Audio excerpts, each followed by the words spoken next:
The maid's toddler pretended to faint, but she was secretly watching the billionaire.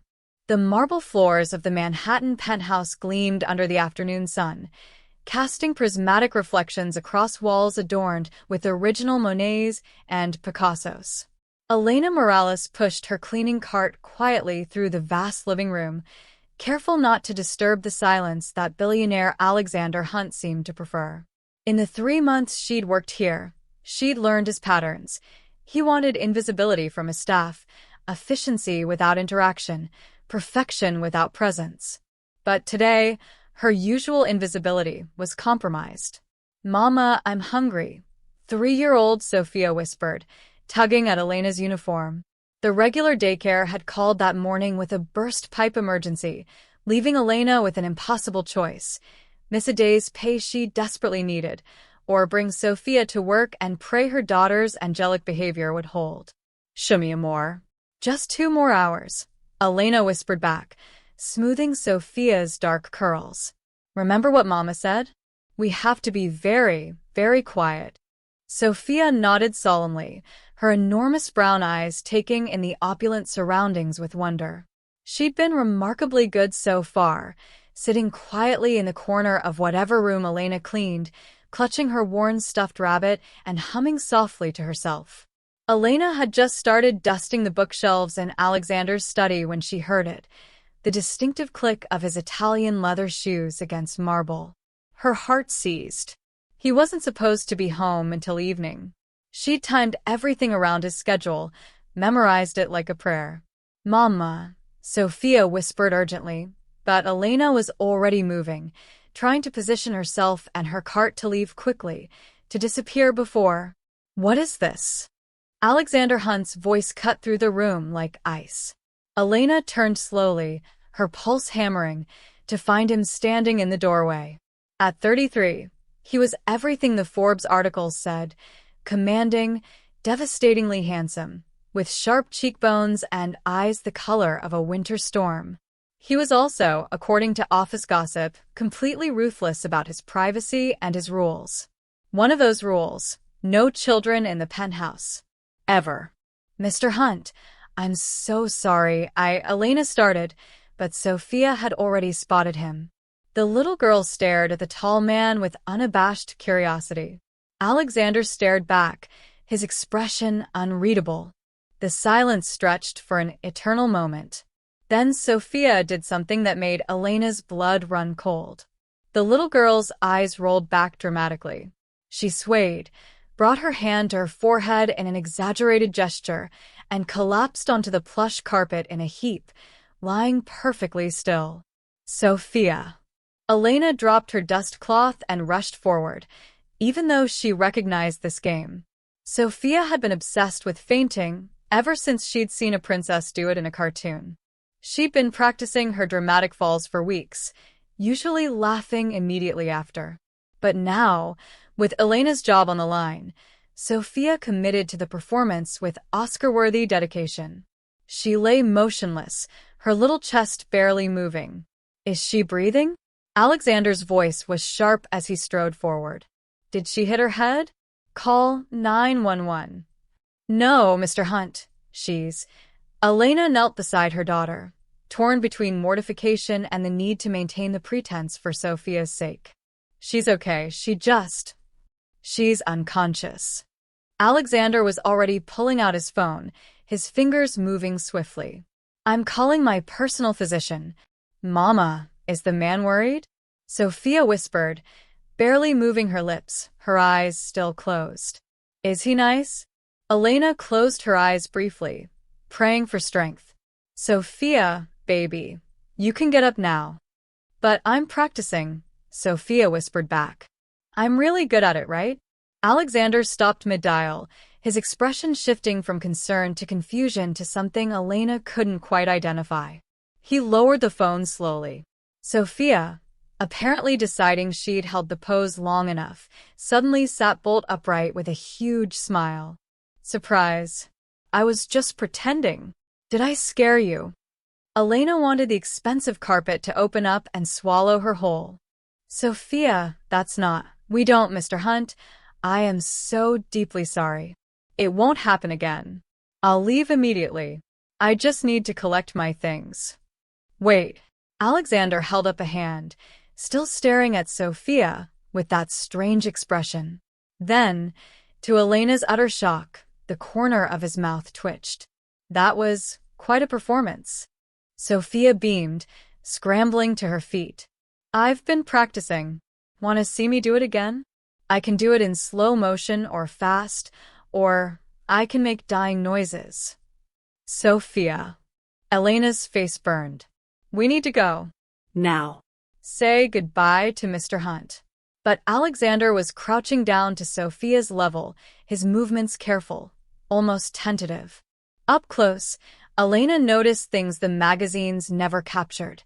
The faint lines of exhaustion around his eyes, the tension he carried in his shoulders, the way his expression softened as he looked at her daughter.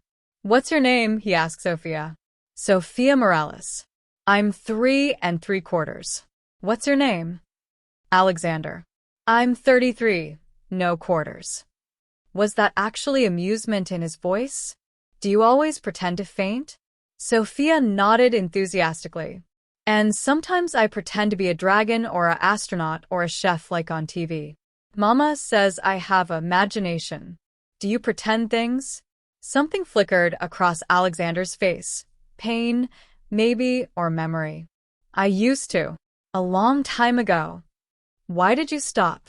The question, asked with such innocent directness, seemed to hit Alexander somewhere tender. He straightened slowly, and when he met Elena's eyes, she saw something that didn't match the ruthless billionaire reputation: loneliness. Mr. Hunt, Elena said quietly, gathering her courage and her daughter. I know I broke the rules. I'll pack up my supplies and leave my key with your assistant.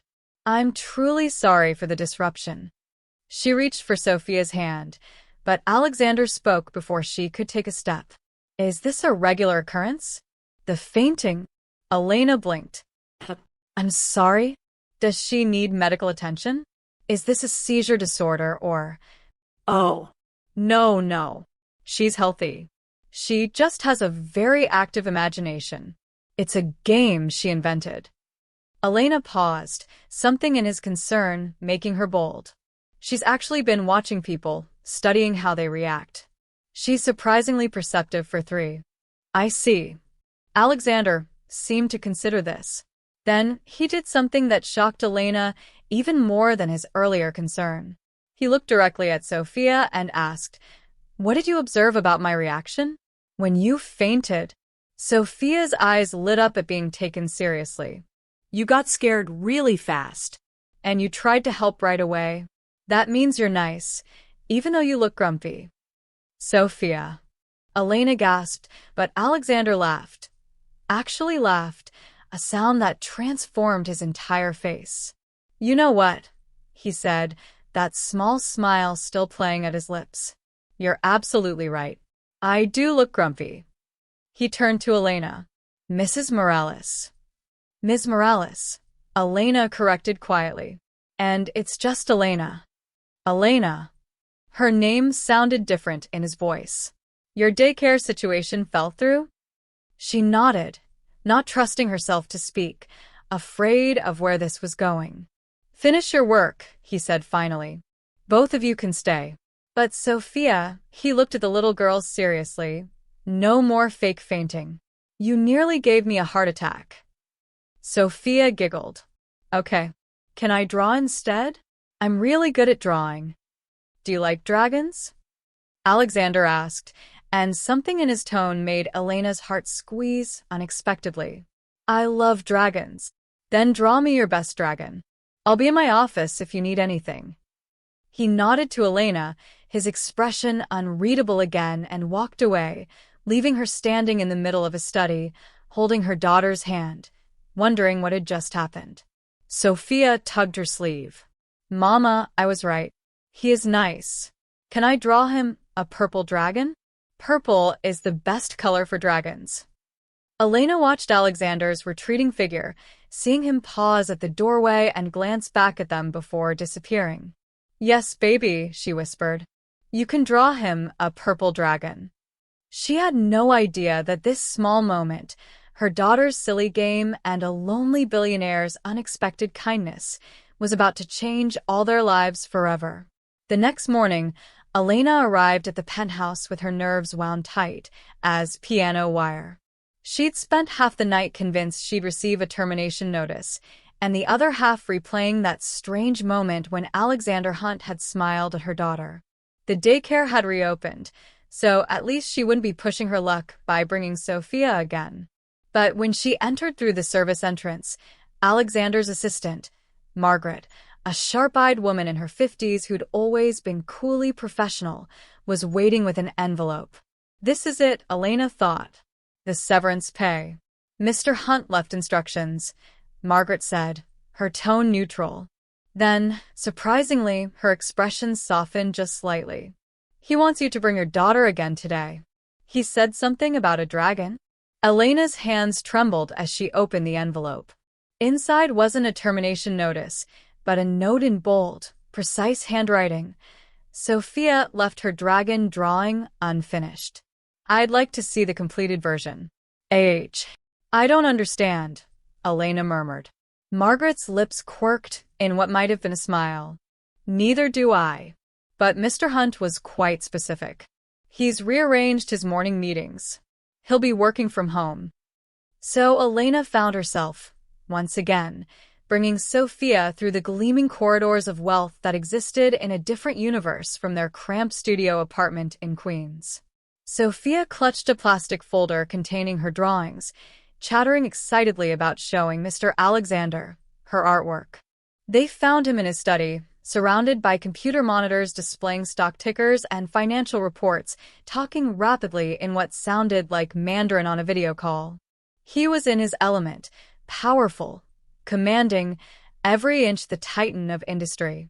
Then he noticed Sophia, and something in his expression shifted. He wrapped up the call with brisk efficiency. "Sophia, you came back." "I brought all my dragons," Sophia announced, dumping the contents of her folder onto his antique desk without ceremony. Crayon drawings scattered across quarterly reports and acquisition proposals. "This one breathes fire, this one breathes ice, and this one breathes sparkles because why not?" Elena rushed forward. "I'm so sorry, Mr. Hunt. Let me get those." "They're fine." He was already examining each drawing with surprising attention, holding them up to the light. "This one here, the purple one with the gold wings. Tell me about her." "That's Princess Sparkle. She's the nicest dragon. She helps people who are sad." "How does she help them?" Sophia thought seriously. "She listens to their problems and gives them rides on her back, so they can see how small their problems look from up high." Alexander was quiet for a long moment, still staring at the drawing. When he finally spoke, his voice was softer than Elena had ever heard it. "That's very wise. Did you come up with that yourself?" "Uh-huh. Mama says sometimes when you're sad, you need perspective." Sophia looked to Elena for help. "Perspective," Elena supplied quietly, wondering why Alexander looked like he'd been struck. "Perspective," Sophia repeated triumphantly. "It means looking at things different." Alexander set down the drawing carefully, as if it were valuable. "Sophia, how would you like to help me with something? I'm looking for an art consultant." Sophia's eyes went wide. "What's that?" "Someone who gives me advice about art. You see, I have all these paintings." He gestured to the masterpieces adorning his walls, "but no one's ever told me which ones actually make them happy. They just tell me what they cost." "That's silly," Sophia declared. "Art shouldn't be about money. It should make you feel things."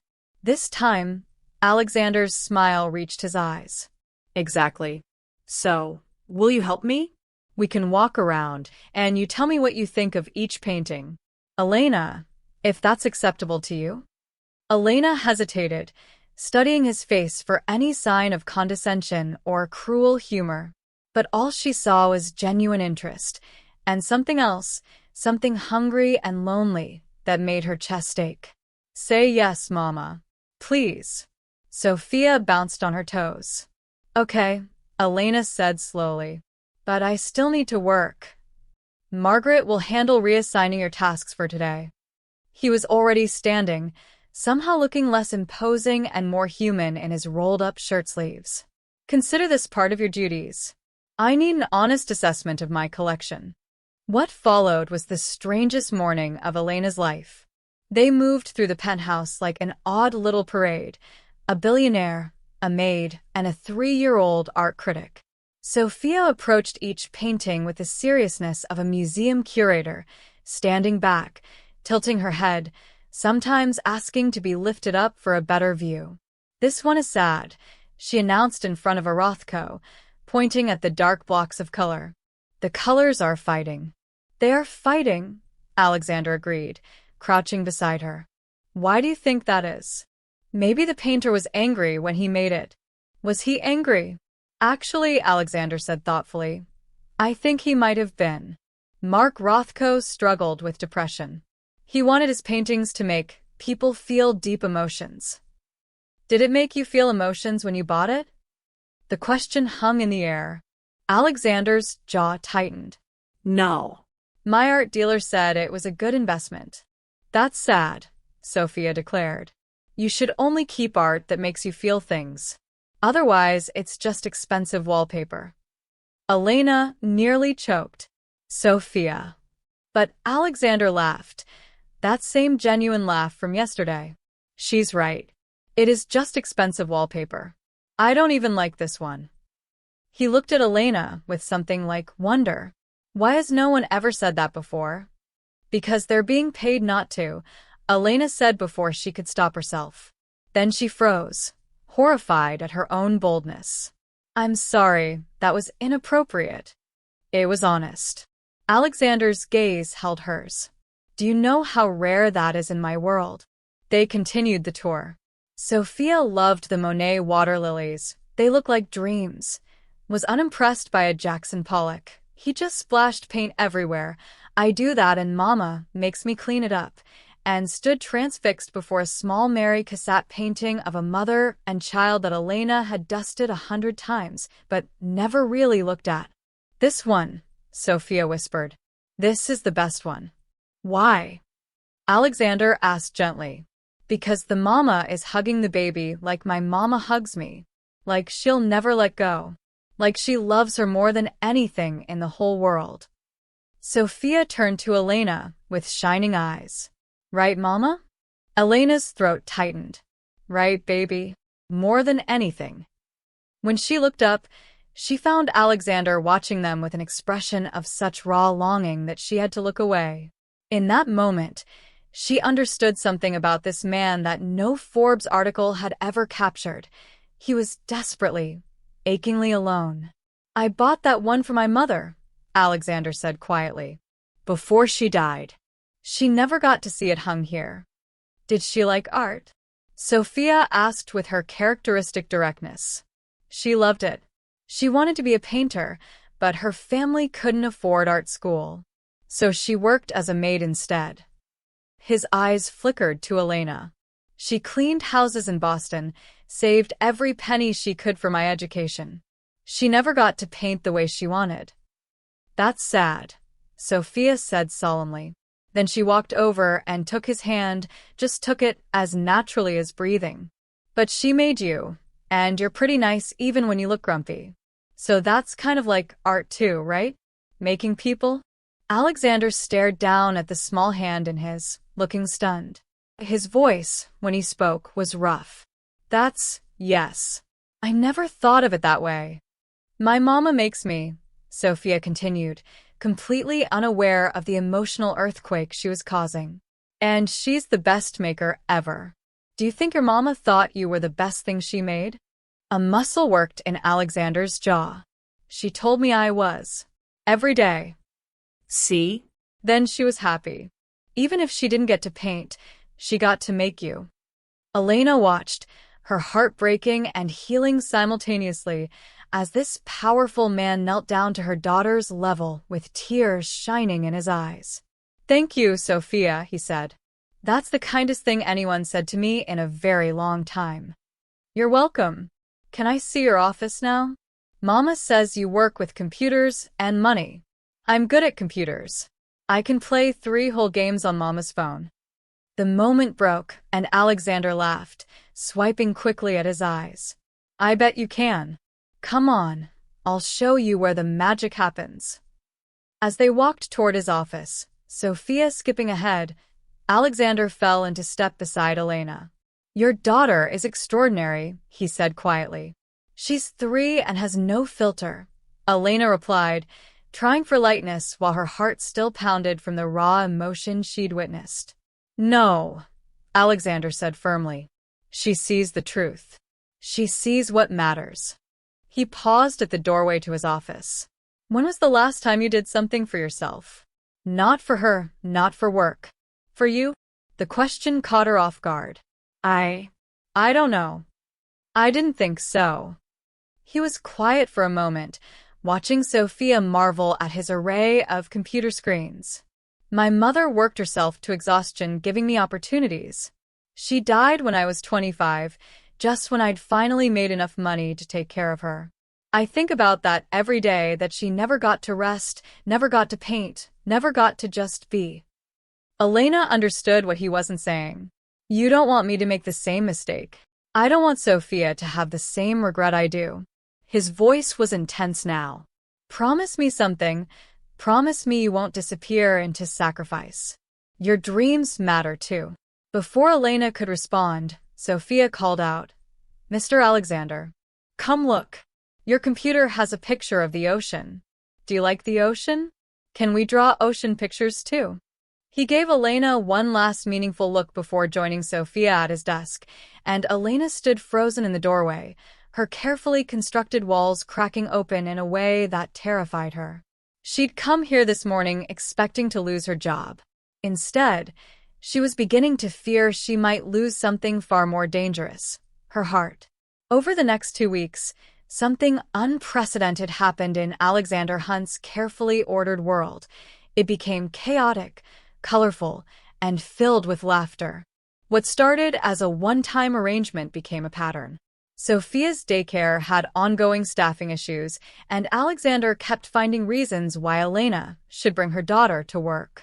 He needed Sophia's opinion on a new sculpture his art dealer recommended. He wanted her input on the color scheme for his conference room. He was curious whether she'd like the view from the rooftop terrace.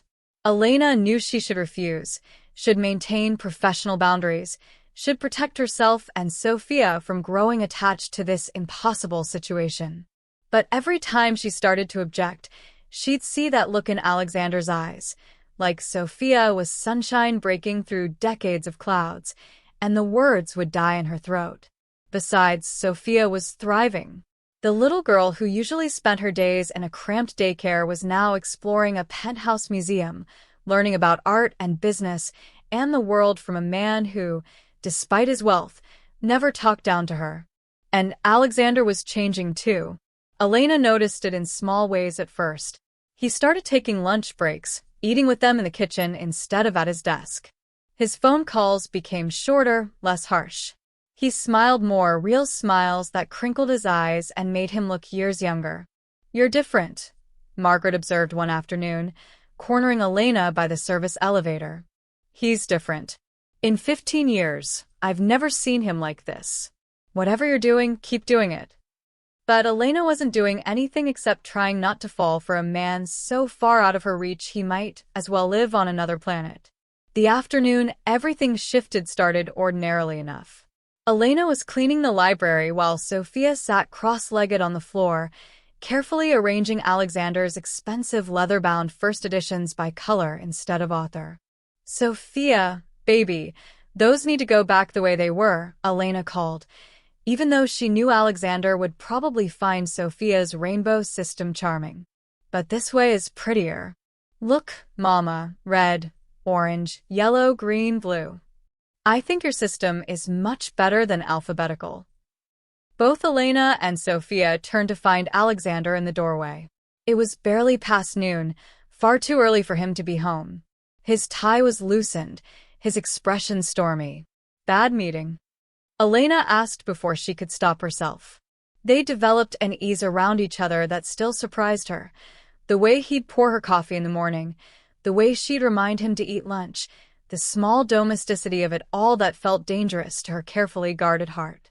Cancelled meeting, he corrected, his voice tight. The investor wanted to meet at a preschool fundraiser. Said it would be good optics for my image. As if I'm a brand to be managed rather than a person. Sophia looked up from her book Rainbow. What's optics? It means fake, Alexander said bitterly, then seemed to catch himself. Sorry. It's been a frustrating day. Why don't you want to go to the preschool thing? Sophia asked. I love my preschool. Well, sometimes. Jenny pulls hair, but the rest is good. Alexander was quiet for a long moment. When he spoke, his voice was different, vulnerable in a way Elena had never heard. I don't like children's events. They remind me of things I can't have. Sophia processed this with her characteristic seriousness. Why can't you have them? Sophia, that's not. Elena started, but Alexander held up a hand. It's okay. He moved into the room, sinking onto the couch with the weariness of a much older man. I was engaged once. 5 years ago. Emily.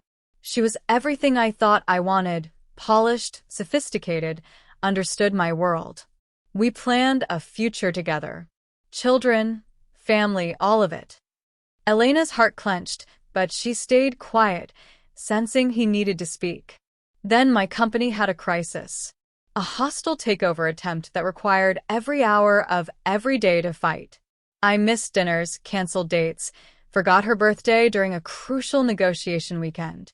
His laugh was hollow. She left. Said she'd signed up to marry a man, not a corporation. Said I'd choose business over family every time, and she wasn't wrong. That's sad, Sophia said, abandoning her books to approach him. Did you love her lots? I thought I did. But looking back, I think I loved the idea of her, the picture-perfect life she represented. I don't know if I ever really saw her, the way she was underneath all the surface. He looked directly at Elena when he said it, and the intensity in his gaze made her breath catch. Well, she was silly to leave, Sophia announced, climbing onto the couch beside him with zero regard for boundaries. You're nice. And you let me arrange your books. And you don't yell when I accidentally knocked over your expensive vase last week. That was an expensive vase? Elena gasped. Sophia, why didn't you tell me? Because it doesn't matter. Alexander's hand, almost unconsciously, smoothed Sophia's curls. It was ugly anyway. Sophia's improvement. I can be more careful. Elena. He caught her hand as she reached for her cleaning supplies, his touch sending electricity up her arm. Stop. Just stop. Sit with us for a minute. Please. She should refuse. Should maintain the professional distance. Should remember that in a few weeks or months, this would end, and she'd be back to being invisible staff. But his hand was warm around hers, and Sophia was patting the couch cushion invitingly, and Elena was so tired of being strong alone. So she sat. Tell me something, Alexander said, still holding her hand, his thumb tracing absent patterns on her palm. What did you want to be? Before Sophia, before life got in the way. What were your dreams? The question landed like a stone in still water, sending ripples through all the places Elena kept locked down tight.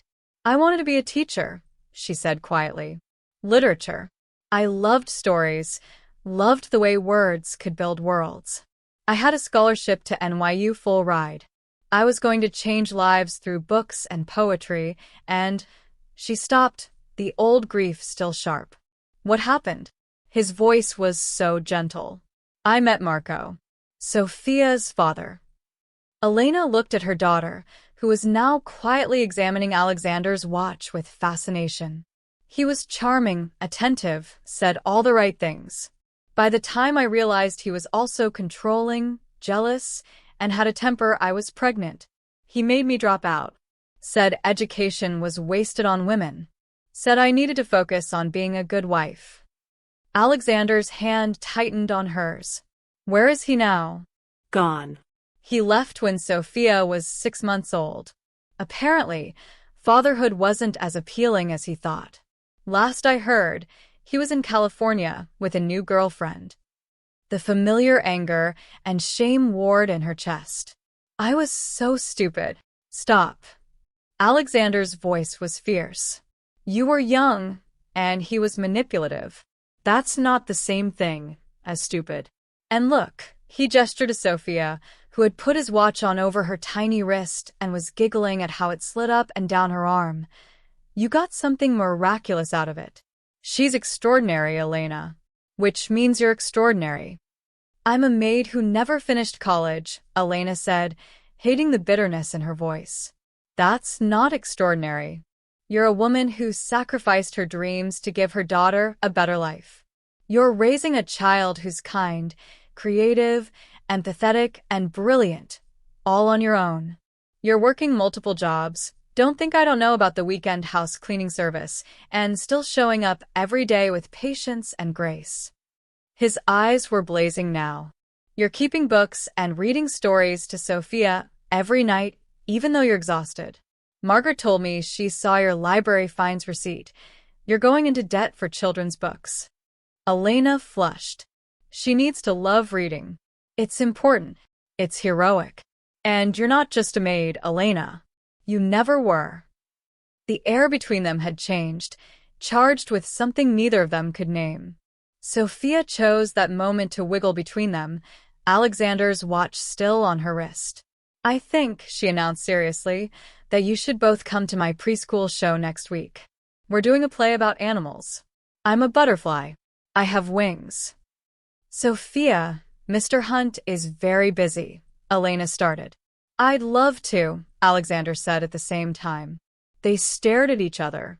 You don't have to, Elena began. I want to, if it's okay with you. His voice dropped lower. I'd like to see Sophia as a butterfly. I'd like to see her world. Your world. It was a terrible idea. It blurred every line they shouldn't cross.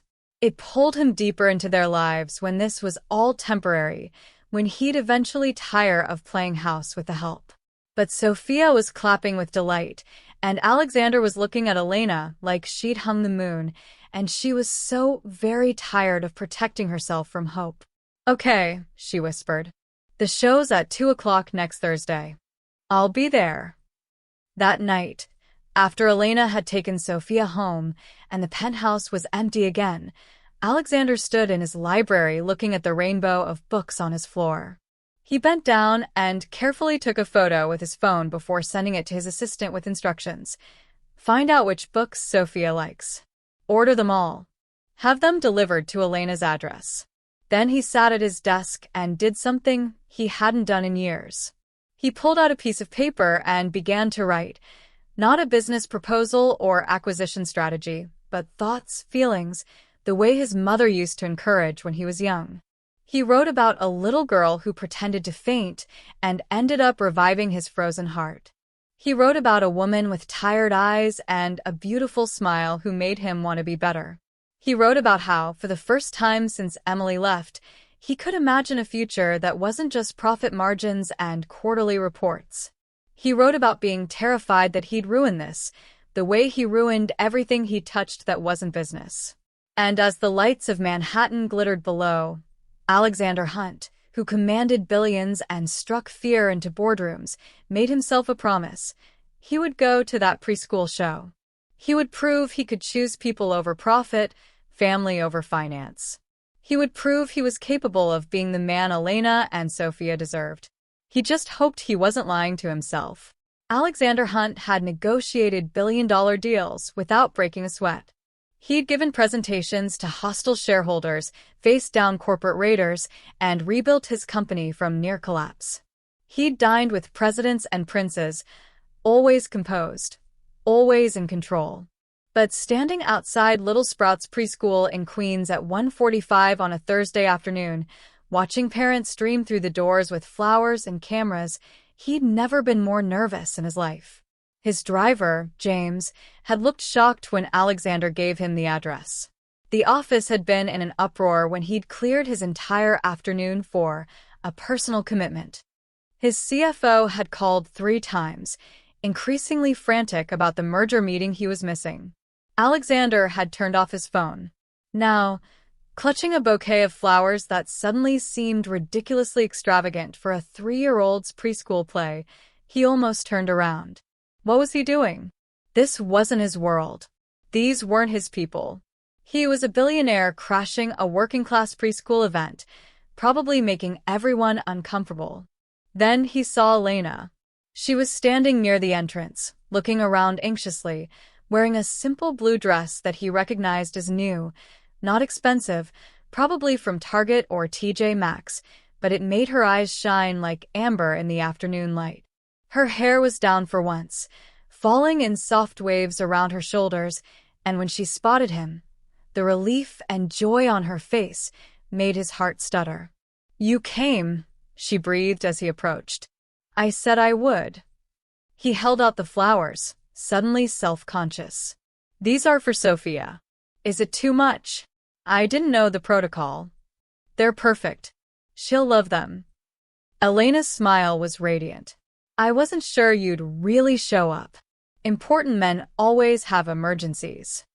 The word choice, important men, not you, didn't escape his notice. She was still holding him at a distance, still protecting herself. "There's nothing more important than this," he said simply, and watched her eyes go wide. The preschool gymnasium was transformed into a makeshift theater, with a small stage constructed from risers and curtains made from painted bedsheets. Tiny chairs were arranged in rows, already filling with parents, grandparents, and siblings. The air hummed with excitement and the particular chaos that came with 50 preschoolers preparing for a performance. Elena led him to 2 seats near the middle. He noticed the way people looked at him, his tailored suit and expensive watch marking him as clearly out of place. Some looks were curious, others suspicious, a few calculating. He heard the whispers. "Is that Elena's boyfriend? Must have money. Look at that suit. About time she found someone. Girl works too hard." Elena heard them too. Her cheeks colored, and she started to say something, probably an explanation, a clarification that he was just her employer, but Alexander reached over and took her hand, intertwining their fingers with deliberate obviousness. Let them think what they wanted. He was done pretending this was just about Sophia. Done pretending he wasn't falling for both of them. The lights dimmed. A young teacher bounded onto the stage with the manic energy of someone who'd been drinking coffee all day to prepare for this. "Welcome, families, to Little Sprout's presentation of The Garden of Friends." What followed was perhaps the most chaotic, endearing theatrical production Alexander had ever witnessed. 3-year-olds forgot their lines, wandered off stage mid-scene, and waved enthusiastically at their parents instead of performing. A little boy playing a bumblebee burst into tears because his antenna fell off. Another child decided mid-performance that she needed to tell everyone about her new puppy. It was a glorious disaster, and Alexander loved every second. Then Sophia fluttered onto stage.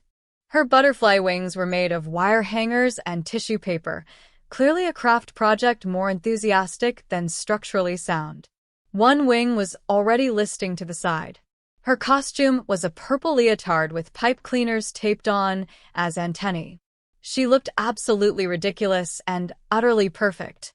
Elena's hand tightened on his as Sophia began her part, a solo speech about how butterflies help flowers grow. Sophia had clearly practiced, delivering each line with intense concentration and dramatic hand gestures. "The butterfly drinks the nectar," Sophia announced, making exaggerated slurping sounds that weren't in the script, "and then she goes to another flower and helps it make seeds. And that's how gardens grow. We all need help from friends." She delivered the final line directly to Alexander, her eyes finding his in the audience with laser focus. Then she grinned so wide her face could barely contain it. The audience applauded. Elena was crying, tears streaming down her face as she clapped. And Alexander felt something crack open in his chest, a tenderness so fierce it was almost painful. After the performance, The gymnasium transformed into a reception area with juice boxes, cookies, and proud children dragging parents around to see their artwork on the walls. Sophia launched herself at Alexander the moment she spotted him. "Did you see me? Did you see my wings?" I remembered all my words. "You were magnificent." He presented the flowers with a formal bow that made her giggle. "The best butterfly I've ever seen. These are so pretty. Mama, look. They're almost as tall as me." Elena was laughing through her tears, and Alexander wanted to freeze this moment. The three of them in this chaotic, joyful space, surrounded by construction paper art and the smell of juice boxes, belonging to each other in a way that had nothing to do with money or status. "Mr. Hunt." He turned to find a woman around Elena's age, professional but warm, extending her hand. "I'm Ms. Rachel, Sophia's teacher. We're so glad you could make it. Sophia's been talking about you all week. My friend, Mr. Alexander, is coming to see me be a butterfly. You made quite an impression." "She's made a bigger impression on me," Alexander said truthfully. "I can tell." Ms. Rachel glanced between him and Elena with knowing eyes. "Sophia is one of our brightest kids. Creative, empathetic, eager to learn. She's going to do amazing things with the right opportunities." The emphasis on the last word was gentle but clear. This was a teacher who'd seen too many bright kids from struggling families not reach their potential. "What kind of opportunities should we be considering?" Alexander asked, and he didn't miss Elena's sharp glance at his use of "we." "Well, there are some excellent gifted programs in the city, but they require testing fees, applications. There's also a wonderful arts enrichment program at the community center, but it's outside Elena's work hours." Ms. Rachel smiled sympathetically at Elena. "I know it's hard, juggling everything alone. But Sophia has such potential. It would be a shame if circumstances limited her."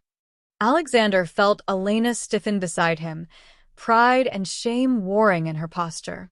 He knew that feeling, that terrible awareness of your child's gifts and your own inability to fully nurture them. "We'll figure something out," Elena said quietly, her voice tight. Before Alexander could respond, Sophia pulled him toward a wall of artwork. "Look, this is my family portrait." The drawing showed 3 stick figures, one small with curly hair labeled "me", one medium-sized labeled "Mama", and one tall figure labeled Amar, Alexander. They were all holding hands under a rainbow.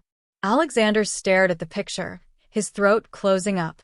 Sophia had drawn him into her family. This child who barely knew him had claimed him, included him, given him a place in her tiny, precious world. "Sophia, baby, that's..." Elena's voice cracked. "Mr. Alexander isn't family. He's Mama's boss. We talked about this." "But he feels like family," Sophia insisted with devastating simplicity. "He's nice to us. He makes Mama smile. He came to see me be a butterfly, even though he's very busy and important. That's what family does." Out of the mouths of babes, Alexander crouched down to Sophia's level, his eyes burning. "Can I keep this? Your drawing? Really? But it's not fancy, like your other art." "It's the best art I own," he said, meaning every word. "It's going in a special place where I can see it every day." Sophia beamed and threw her arms around his neck. Over her small shoulder, Alexander met Elena's eyes. She was crying again, but there was something else in her expression now, fear and hope and longing all tangled together. They stayed for another hour, Alexander helping Sophia and her classmates eat cookies and listening to rambling stories about playground adventures. He found himself talking to other parents, answering questions about where he worked with vague responses, just another adult in this community celebrating childhood achievements. Finally, it was time to leave. Sophia was drooping with exhaustion, the adrenaline of performance wearing off. She insisted that Alexander carry her to the car, her head on his shoulder, one hand clutching her flowers and the other twisted in his tie. "Today was the best day," she mumbled against his neck. "You came. You really came. I'll always come when you need me, Alexander promised, the words slipping out before he could think better of them. At Elena's building, a rundown complex that made Alexander's heart ache, he helped carry Sophia upstairs. The apartment was tiny, maybe 400 square feet, but it was immaculate and filled with love. Children's books were stacked everywhere. Sophia's artwork covered every available wall space. There was a small kitchen, a bathroom, and what appeared to be a living room that doubled as both their bedroom. Elena's bed was a futon couch, and Sophia's was a toddler bed in the corner. This was where they lived while he had 6,000 square feet to himself. The inequality of it hit him like a physical blow. Elena laid Sophia on her bed, removing her butterfly wings and shoes with practiced efficiency. The little girl was asleep before her head hit the pillow, exhausted by her big day. In the small kitchen area, Elena poured them both water with shaking hands. Thank you for coming. It meant the world to her. To us. Elena. He set down his glass and moved closer. We need to talk about. Don't. Her voice was sharp, desperate. Please don't say whatever you're about to say. Don't offer me money or help or anything that comes from pity. I know our life looks small to you, but it's ours. We're doing okay. You're living in a studio apartment and working yourself to exhaustion. Sophia sleeps in the same room where you work, eat, and try to have a moment to yourself. You can't afford the enrichment programs her teacher recommends. That's not okay, Elena. That's reality for most people. Her eyes flashed with anger and unshed tears. Not everyone gets to live in a penthouse. Not everyone has unlimited resources. Some of us just do the best we can with what we have. And you know what? Sophia is happy. She's loved. She's thriving despite our circumstances. I'm proud of that. You should be proud. You're an incredible mother. He reached for her hand, relieved when she didn't pull away. But why does accepting help have to mean you've failed? Why can't it mean you're smart enough to give your daughter every advantage? Because it's not my help to accept. The words burst out of her. Whatever this is between us, it's not real, Alexander. You're a billionaire having a moment of sentiment. I'm a help who happened to have a cute kid. In a few months, you'll be bored. You'll meet someone from your actual world. And Sophia and I will still be here. Except now Sophia will be heartbroken because she got attached to someone who is never really ours. The accusation hit its mark because it was exactly what he'd been afraid of, that he was too damaged, too focused on work, too incapable of real connection to be what they needed.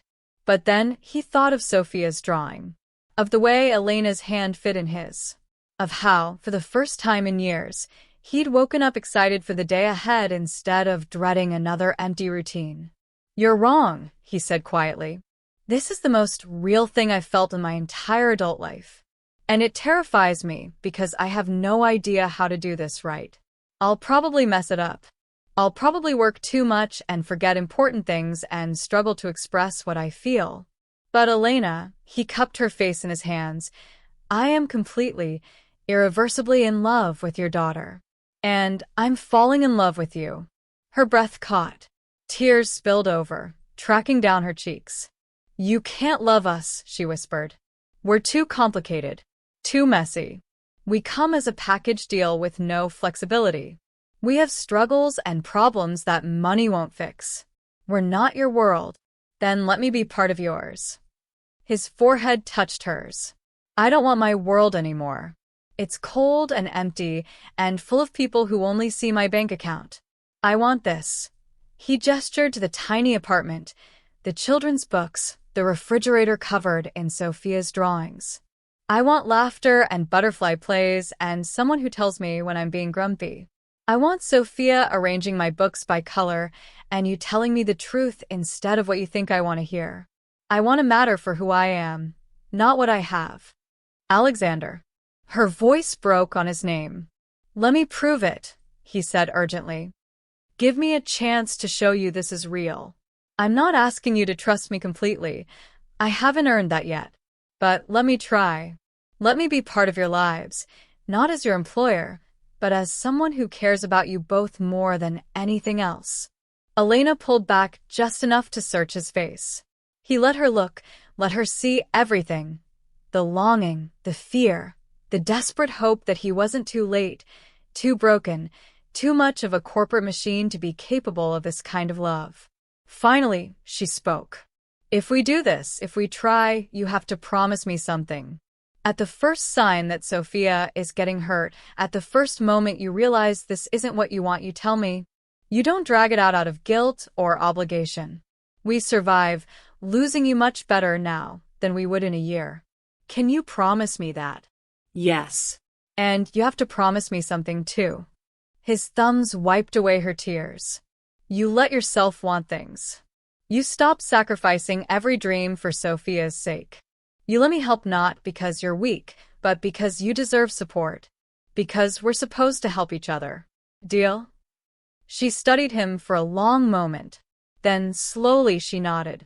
And when he kissed her, gentle and careful and full of promise, it felt like coming home.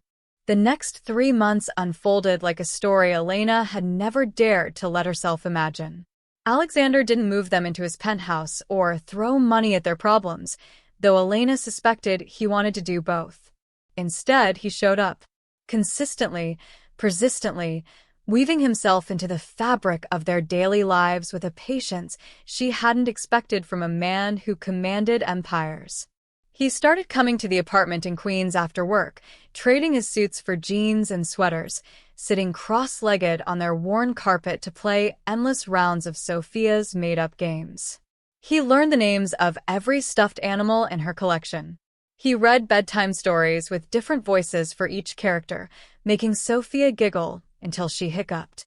"You're terrible at the princess voice," Sophia informed him one night, giggling as he attempted a falsetto. "How about you do the princess voice and I do the dragon?" Alexander suggested. "But the dragon is supposed to be scary." "Dragons can be sophisticated," Alexander said with mock dignity, making Sophia laugh even harder. Elena watched from the kitchen, ostensibly doing dishes, but really just absorbing this impossible scene. A billionaire sprawled on her floor, letting her daughter put clips in his hair while they negotiated character voices. He took them to the Natural History Museum on Saturday mornings before the crowds arrived. He taught Sophia about dinosaurs and stars and the way tectonic plates shape the Earth, explaining complex concepts in ways her 3-year-old mind could grasp. Elena would watch him crouch beside Sophia, both of them peering into displays with identical expressions of fascination, and feel her careful walls crumble a little more. "Did you know," Alexander told Sophia seriously, "that some stars die and explode into supernovas, and the dust from those explosions becomes new planets and eventually people? Which means we're all made of stardust." "So, I'm part star?" Sophia's eyes were huge. "You're absolutely part star. The brightest star I know." Elena's heart, predictably, melted. But it wasn't just outings and grand gestures. It was the small things that undid her completely. Alexander fixed their perpetually running toilet without being asked. He arrived one evening with groceries, not expensive, ostentatious items, but the regular brands they actually used because he'd paid attention. He learned Elena's coffee order and brought it on mornings when he knew she'd worked her weekend cleaning job. He showed up to Elena's GED classes, the ones she'd finally enrolled in after years of putting them off, and sat in the back doing work on his laptop, just there as support. When she passed her first test, he was more proud than if he'd closed a billion-dollar deal. "I knew you could do it," he said, pulling her into a hug outside the testing center while Sophia jumped around them chanting, "Mama's so smart." "It's just the first section," Elena demurred, but she couldn't stop smiling. "It's proof that your dreams still matter, that they're still possible."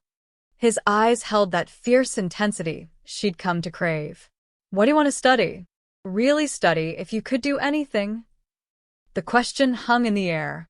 Elena had pushed those thoughts down so deep she'd almost forgotten them.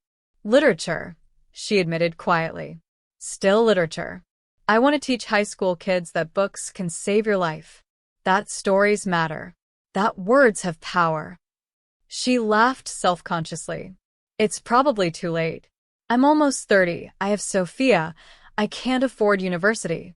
None of those are actually obstacles, Alexander interrupted gently. They're just logistics. And logistics can be solved. If you want this, really want this, we'll figure it out. Together. The together made her chest tight with hope and terror in equal measure. They had their first real fight 6 weeks in. Elena came home from work to find Alexander had bought Sophia a tablet, not a cheap one, but an expensive model loaded with educational apps and parental controls. What is this? Elena's voice was dangerously quiet. Alexander, who'd been showing Sophia how to use the drawing app, looked up in confusion. It's for her enrichment, the teacher said. You don't get to make decisions about what Sophia needs without talking to me first. Elena's hands shook as she set down her bag. I'm her mother. I decide what she gets and when she gets it. Elena, I wasn't trying to overstep. That's exactly what you're doing. This, she gestured at the tablet. This is $1,000 gift like it's nothing. Do you know what message that sends to a 3-year-old? That love means expensive things? That mama can't provide what she needs. Sophia, sensing the tension, hugged her rabbit tightly, looking between them with worried eyes. Alexander's jaw tightened. That's not what I meant at all. I just wanted to help. I don't need you to rescue us. We're not a charity project.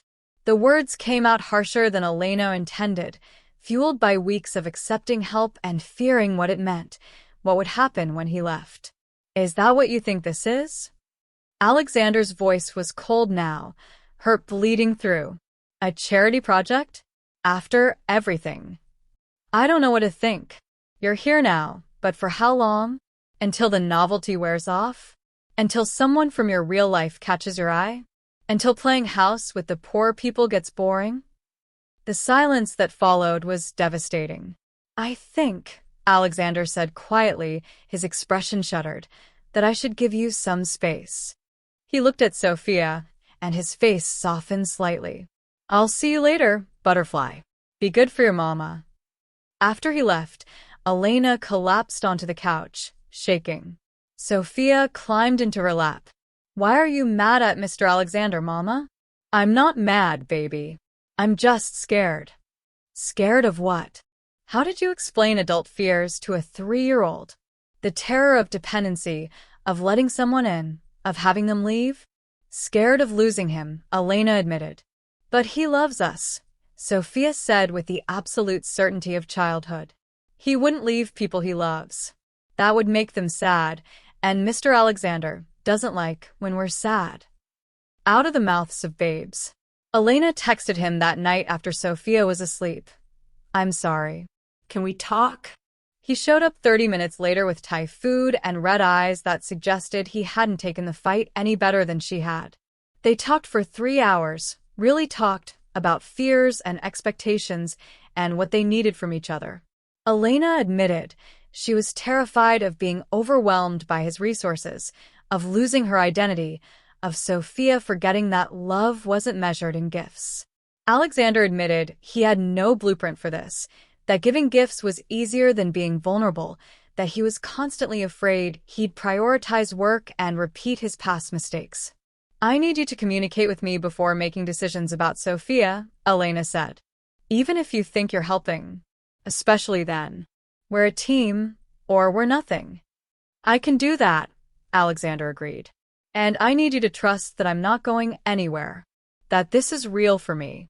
I know I have to prove it through actions, not words, but Elena, I'm all in. Completely.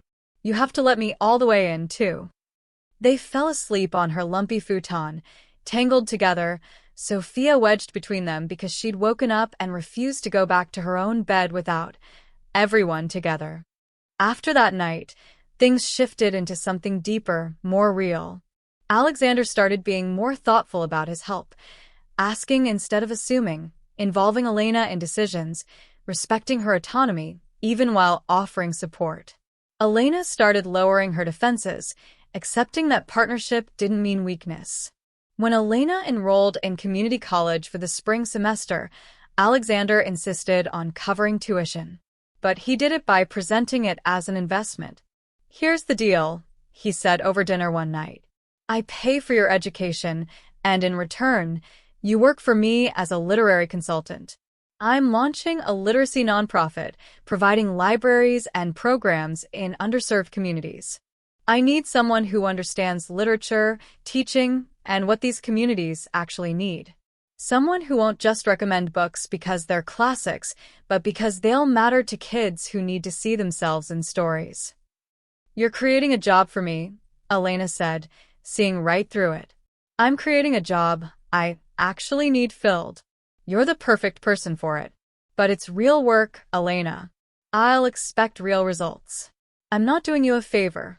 You're doing me one by bringing expertise I don't have." The distinction mattered immensely. This wasn't charity.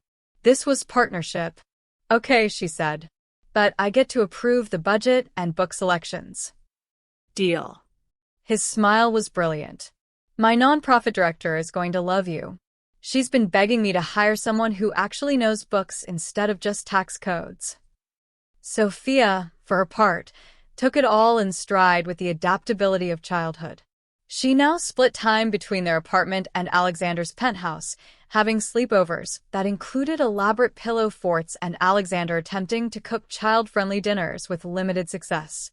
"Mr. Alexander, mac and cheese isn't supposed to be crunchy," Sophia informed him after one particularly disastrous attempt.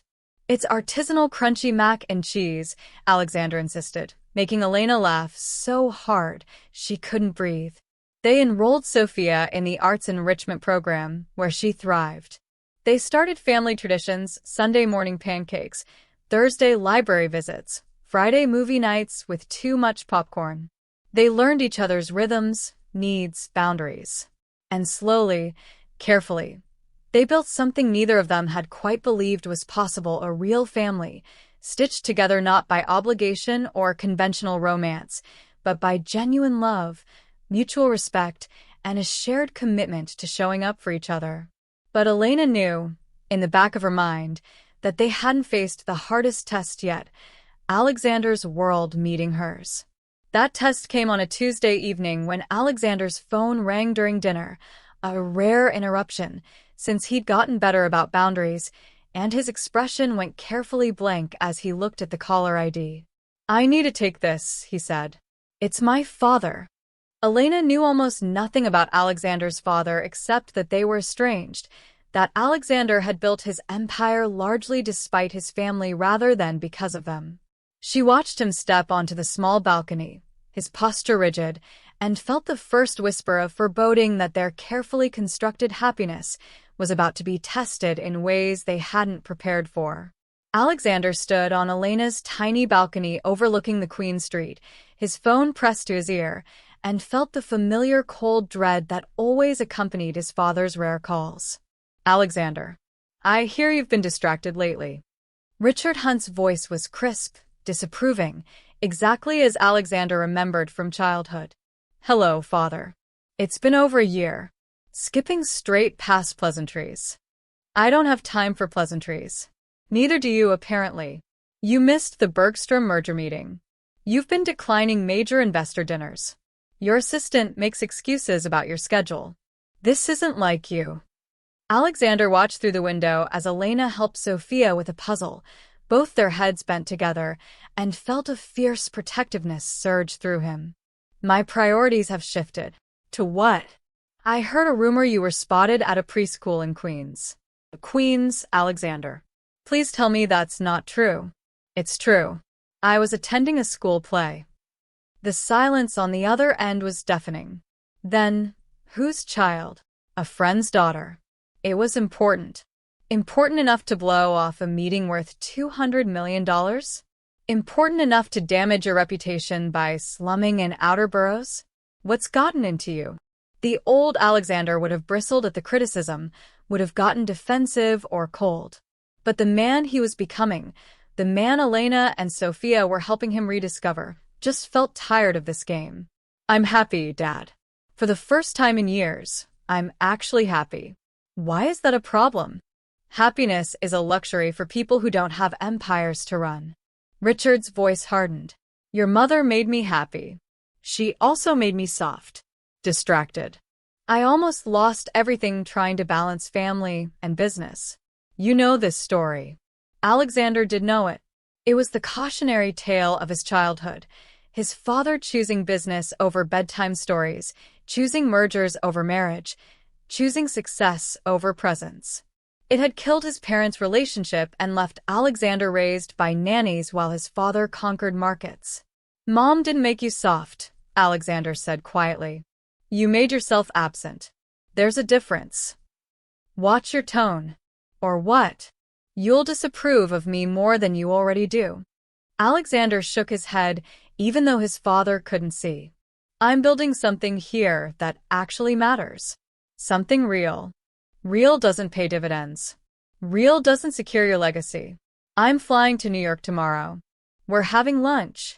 I want to understand what's happening before you throw away everything you've built for, what? Some woman? Some misguided attempt at playing family man. Alexander's hand tightened on the phone. Her name is Elena. Her daughter is Sophia. And they're not a distraction. They're the best thing that's ever happened to me. Then bring them to lunch, Richard said coldly. If they're so important, if this is so real, let me meet them. The Four Seasons, 1 o'clock tomorrow.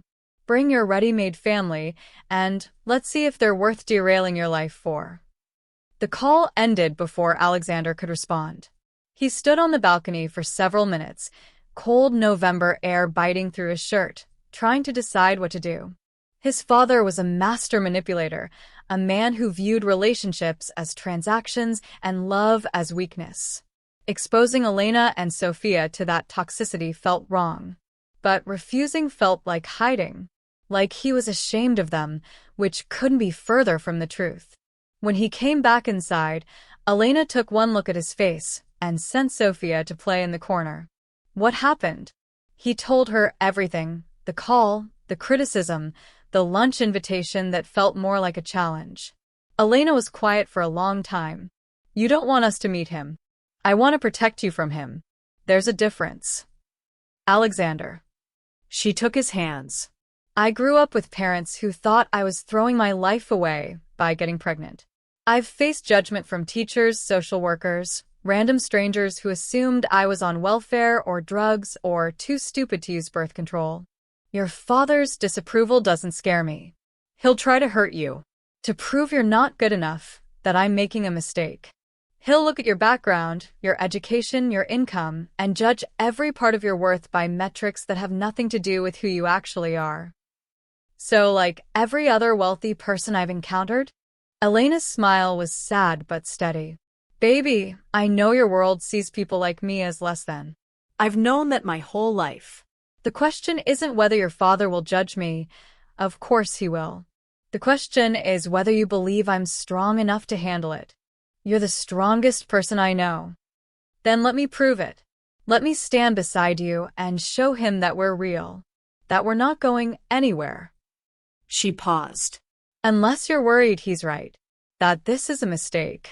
Never. Alexander pulled her close, breathing in the scent of her shampoo, something floral from the drugstore that he'd come to love more than any expensive perfume. You're the best decision I've ever made. Then we go to lunch. All three of us. We show him who we are. The next day, Alexander picked them up in his car. Sophia was excited about the fancy restaurant, wearing her best dress, a hand-me-down from a consignment shop that Elena had carefully mended and pressed. Elena wore the blue dress from the preschool play, and Alexander thought she looked more beautiful than any socialite in designer clothes. The Four Seasons hushed as they entered. Alexander was known here, a regular at power lunches. But he'd never brought guests like this, a woman in a $20 dress and a 3-year-old chattering about the fancy lights. His father was already seated, commanding the best table with the presence of a man accustomed to deference.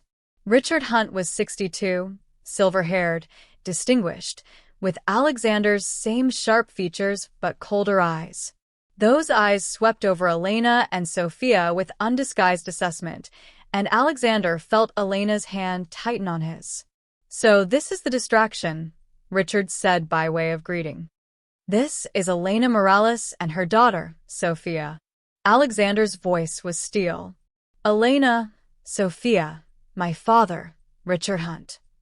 "It's nice to meet you, Mr. Hunt." Elena's voice was steady, polite, giving nothing away. Sophia, bless her, had no such filters. "You're Mr. Alexander's daddy? You don't look very nice. You have a grumpy face like he used to have before he met us." The entire restaurant seemed to hold its breath. Alexander watched his father's expressions cycle through shock, offense, and then, surprisingly, something that might have been amusement. "I have a grumpy face?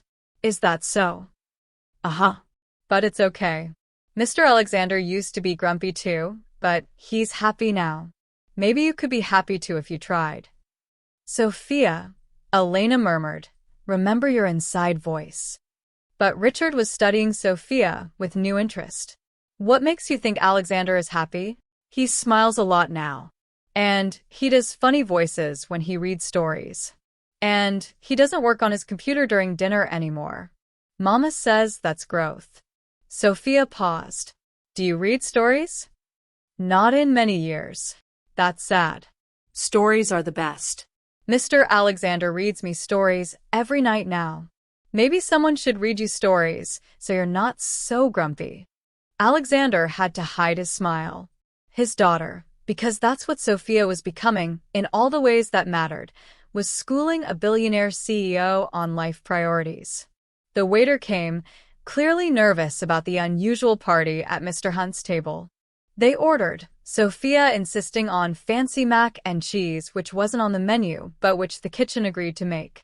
"So, Ms. Morales." Richard's attention swung to Elena like a spotlight. "Alexander tells me you're a student." "Where?" "Borough of Manhattan Community College. Part-time, working toward an associate's degree in literature." "Community college. How practical." The disdain was subtle, but unmistakable. "And before that?" "Before that I worked several cleaning jobs to support my daughter." Elena's chin lifted. "Including cleaning your son's penthouse, which is how we met." "I see. So you were staff." "I was. I still technically am, though Alexander has also hired me as a literary consultant for his nonprofit foundation." Richard's eyebrow rose. "How convenient. My son creates a position for his girlfriend. No conflict of interest there." "Actually," Elena said, her voice carrying an edge now, "I earned that position by knowing more about children's literature and literacy programs than anyone else he interviewed. But you're right that it's convenient. Convenient that he respects my expertise enough to pay me for it rather than just expecting free labor because we're in a relationship." Point to Elena. Alexander wanted to cheer. Richard leaned back, reassessing. "You have a sharp tongue. I have self-respect. There's a difference. And what are your intentions with my son? A wealthy man, a single father figure for your child, a step up from Queens? Quite a upgrade." The insult was blatant now, and Alexander opened his mouth to shut it down, but Elena spoke first. "My intention," she said, her voice like ice, "is to love your son for who he is, not what he has. To build a partnership based on mutual respect and support. To raise my daughter with the values that matter, kindness, integrity, hard work, and to help Alexander remember those values too. But most importantly, Mr. Hunt, my intention is to make sure he never becomes like you." The silence was absolute. Richard stared at Elena. Elena stared back, unflinching. Sophia munched on breadsticks, oblivious to the tension. Then Richard laughed, a real laugh, sharp and surprised. "You've got fire. I'll give you that." He turned to Alexander. "She's not what I expected." "She's better than you deserve to meet," Alexander said flatly. "And if you can't treat her with respect, we're leaving." "No, no." Richard waved a hand. "Sit." "I'm adjusting." He looked at Elena again. You really believe you can make him happy? That this isn't just a phase, a rebellion against his upbringing. I believe we make each other happy, Elena corrected. This isn't about me fixing him or him saving me. We're partners. We support each other's dreams and show up for each other's struggles. It's not a fairy tale. It's work. But it's work we're both willing to do. And what happens when the novelty fades? When reality sets in, the demands of his career, the pressure of his position, the expectations of his world. Then we'll handle it together. Like adults. Like people who actually love each other. Elena's voice softened slightly. Mr. Hunt, I don't know what happened between you and Alexander's mother. I don't know what choices you made or why. But I know that your son is terrified of repeating your mistakes. He's terrified that he's incapable of balancing career and family, that he'll choose wrong and hurt the people he loves. And you know what? That fear means he won't make your mistakes. Because he's aware. He's trying. He's showing up. Richard was quiet for a long moment, something unreadable crossing his face. You love him. Desperately. Inconveniently. Completely. And you? Richard looked at his son. You love her. More than anything. Alexander reached for Elena's hand. More than the company, more than the money, more than proving anything to you or anyone else. They're my priority. My family. Families are complicated, Richard said slowly. They require sacrifice. They require balance, Alexander countered. Something you never learned. But I'm learning. Every day, I'm learning to choose them first. Sophia chose that moment to interject, apparently bored with the adult conversation. Mr. Alexander's daddy, do you want to see my drawings? I brought some in Mama's purse. I drew you. She pulled out a crumpled paper and presented it with ceremony. The drawing showed two tall stick figures with grumpy faces, one labeled Mr. Alexander's daddy and one labeled Mr. Alexander before. Between them was a small figure with curly hair, holding both their hands, labeled Emmy. Above them was written in Elena's handwriting, Family fixes grumpy. Richard stared at the drawing for a long time. When he looked up, his eyes were suspiciously bright. Family fixes grumpy, he repeated quietly, out of the mouths of babes. The lunch continued, tension gradually easing. Richard asked Sophia about her favorite books. He asked Elena about her literacy program plans. He told stories about Alexander as a child, stories Alexander had never heard, about bedtime rituals and art projects before work consumed everything. It wasn't perfect. Richard still made comments that revealed his judgment and prejudice. But he was trying, in his awkward way, to understand. As they prepared to leave, Richard pulled Alexander aside while Elena took Sophia to see the fountain in the lobby. She's good for you, Richard said without preamble. The light in your eyes, I haven't seen that since you were a boy.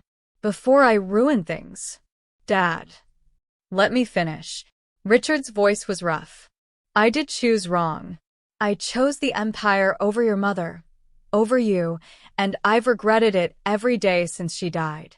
I told myself it was necessary, that I was building something for you. But really I was hiding from the terrifying vulnerability of actually being present, of being known. He paused. Don't make my mistakes, Alexander. Don't wake up at 62 realizing you have money and power and no one who actually sees you. I won't. Alexander's throat was tight. I can't promise I'll always get the balance right, but I promise I'll keep trying. That's all we can do. Richard clasped a shoulder, the most affection Alexander could remember receiving in years. Bring them to Christmas. Your aunt keeps asking about you, and I think Sophia would enjoy terrorizing my estate. It was an olive branch, a small one, awkward and imperfect, but real. We'll be there, Alexander said. That night, after Sophia was asleep and they were curled together on Elena's lumpy couch, she asked the question he'd been dreading. What happens now? Your father accepted us, more or less. But that doesn't change the fundamental problem. We're from different worlds.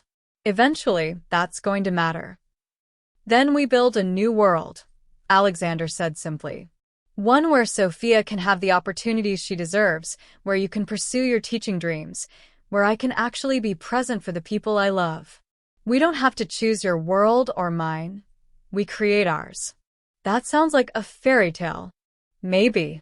But isn't that what we've been doing all along? Creating something that shouldn't work on paper, but somehow does? Elena was quiet, tracing patterns on his chest. I'm scared, she admitted. Scared of losing myself in your life. Scared that Sophia will forget what matters. Scared that one day you'll realize this is too complicated and walk away. I'm scared too, Alexander admitted. Scared I'll fail you both. Scared I'll work too much or miss important moments or not be enough. But Elena, I'm more scared of a life without you. Without Sophia's laugh and your strength and this feeling of actually belonging somewhere. Promise me something, Elena whispered. Promise that if we do this, if we really build a life together, you'll tell me when you're struggling. When work is too much, or you're feeling overwhelmed, or you need space. Don't pretend everything's fine until it falls apart. Can you promise me that? Yes. And you promise me you'll let me in. All the way in. Not just the good parts, but the hard parts too. When you're scared, or tired, or doubting. Deal? Deal. They sealed it with a kiss, and then another. And then Elena was laughing against his mouth because Sophia had woken up and shuffled over to investigate, wedging herself between them with her stuffed rabbit. Group hug. Sophia mumbled sleepily. Group hug, Alexander agreed, gathering them both close. And in that tiny apartment in Queens, wrapped in each other's arms, they began to build their impossible, imperfect, absolutely real family. 3 years later, Alexander stood in the auditorium of Elena's university, watching his wife, a word he'd never tire of, receive her bachelor's degree in English education. Sophia, now 6, sat on his lap, waving enthusiastically when Elena's name was called. The penthouse had been sold. They bought a brownstone in Brooklyn instead, big enough for all of them, with a yard for Sophia and a study where Elena could work on her master's degree and prepare her lesson plans. Close enough to good schools and the literacy center they'd opened together. Alexander still ran his company, but differently now. He attended every school play, every parent-teacher conference, every bedtime. He'd learned to set boundaries, to say no to meetings that conflicted with family dinner, to measure success in Sophia's laughter and Elena's dreams achieved rather than just quarterly profits. It wasn't always easy. They fought about scheduling and compromises and how to handle the scrutiny that came with his profile. But they fought fair, talked things through, showed up for each other through the hard parts. That's my mama, Sophia shrieked as Elena crossed the stage, and Alexander laughed, pressing a kiss to his daughter's curly hair. His daughter. Not biologically, but in every way that mattered. The adoption had been finalized 6 months after he and Elena married, and the day Sophia started calling him Daddy instead of Mr. Alexander remained the proudest moment of his life. After the ceremony, they took pictures, Elena in her cap and gown, Sophia clutching a bouquet bigger than she was, Alexander with his arm around them both, grinning like an idiot. I'm so proud of you, he told Elena, pulling her close. Professor Morales. I'm just a student teacher, she laughed. For now. Give it time. You're going to change lives. We already changed each other's, Elena said, looking up at him with those amber eyes he'd fallen into years ago. Everything else is just bonus. Sophia tugged on Alexander's sleeve. Daddy, can we get ice cream now? You promised ice cream after Mama's graduation. I promised, didn't I? What do you think, Professor? Ice cream to celebrate. Ice cream sounds perfect. They walked out into the spring sunshine, a billionaire, a teacher, and their daughter, looking like any other family celebrating a milestone. And maybe that was the real miracle. Not that their worlds had collided, but that they'd created a new one entirely, built on love and laughter, and showing up for each other through all the messy, beautiful complexity of real life. Hey, Elena said as they walked, Sophia skipping ahead. Remember when I thought this was temporary? That you'd get bored and leave? I remember. You were very determined to protect yourself. I was an idiot. You were scared. There's a difference. He kissed her temple. But for the record, I'm never getting bored. You two are the most interesting thing that's ever happened to me. Even when Sophia cuts her own hair at 2 a.m.? Especially then. Character building. Elena laughed, and the sound was everything. Joy and home and the life they'd built against all odds.